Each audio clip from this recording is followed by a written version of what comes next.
এখন যেটা দেখতে পাচ্ছেন এটা হচ্ছে অস্ট্রিয়ান পার্লামেন্ট।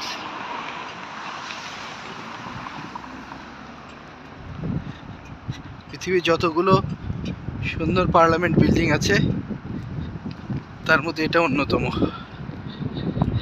এখানে ঘুরতে আসা ট্যুরিস্টদের কাছে যতগুলো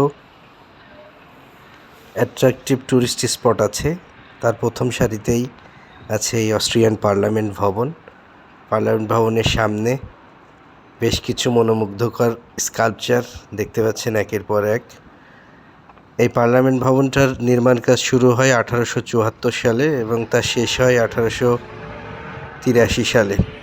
তো সেই হিসেবে এটার বয়স প্রায় 150 বছরের কাছাকাছি, একটু কম বেশি হতে পারে। এটার আর্কিটেক্ট ছিলেন থিওফিল হানসেন।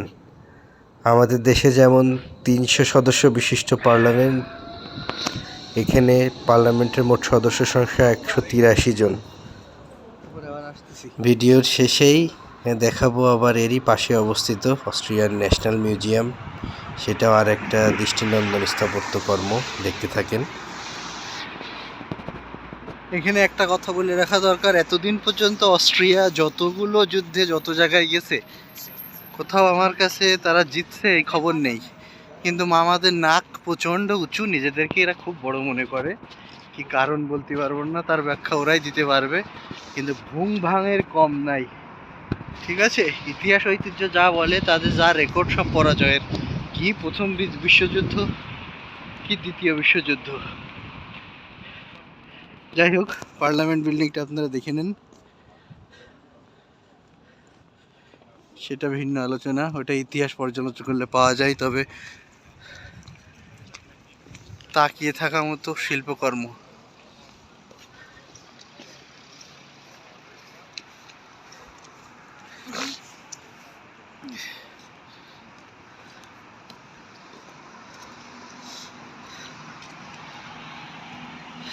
আমাদের পার্লামেন্ট ভবনও যথেষ্ট সুন্দর পৃথিবীব্যাপী, তার নাম আছে। তবে অস্ট্রিয়ান পার্লামেন্ট বিল্ডিংও সত্যি মনোমুগ্ধকর দর্শনীয় স্থান, দেখার মতো স্থাপত্য শৈলী।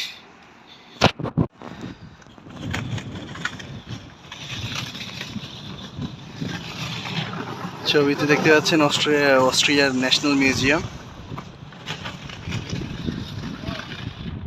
এদিকে আরেকটা ভাগ, ঠিক এর পাশেই এখন যেটা দেখতে পাচ্ছেন এটা প্রেসিডেন্সিয়াল প্যালেস।